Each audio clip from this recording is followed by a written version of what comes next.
நேத்து அதாவது நேத்து வந்து ரஷ்யாவிலேருந்து பெரிய கப்பல் ட்ரில்லுக்காக அந்த ஹார்மோஸ் ஸ்டேட் ஆஃப் ஹார்மோஸில் ஹார்மோஸ் ஜலசந்தியில் ட்ரில் பண்ணுறதுக்காக ரஷ்யா, சைனா அண்டு ஈரான் சேர்ந்து போர் பயிற்சி, கடலில் போர் பயிற்சி, நேவல் ட்ரில் அதுக்காக எல்லாம் வந்து அதை ஆரம்பிச்சிருக்காங்க. அது அது இல்லாமல் சைனாலேருந்து ஒரு இந்த ராக்கெட்டு ஏவுறதுக்கான ஒரு புதுமையான எக்யூப்மெண்ட் வந்து சேர்ந்துருக்கு.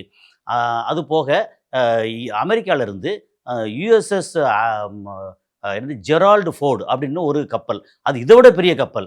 இப்போ ஒரு கப்பலோட விலை இதெல்லாம் நீங்க பார்த்தீங்கன்னா, இது வந்து 1,00,000 கோடினா, அது 1,50,000 கோடி அப்படின்னு உலகத்திலே பெரிய கப்பல், அதுக்கு அடுத்து உள்ள கப்பல். அந்த கப்பல வந்து கூட கூட்டு போறதுக்கு, அதாவது எப்படின்னா, ஒரு ரவுடி வந்தான்னா, அ சுத்தி ஒரு 20 பேர் வந்து அடியாட்கள் வருவாங்கல்ல, அது மாரி ஒரு கப்பல சுத்தி இன்னும் ஒரு 20, 25 கப்பல்.